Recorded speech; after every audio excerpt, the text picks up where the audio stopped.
We ate it. Just got through eating at Longhorn Steakhouse, and this is my daughter and my grandson. But we had a good meal.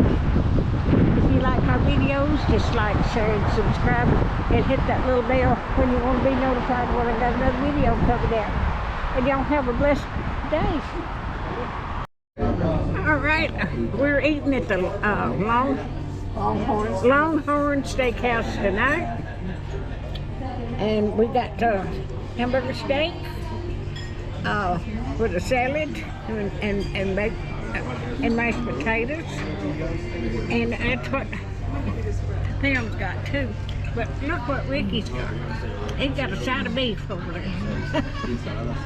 So if he eats all that, we're gonna have to carry him,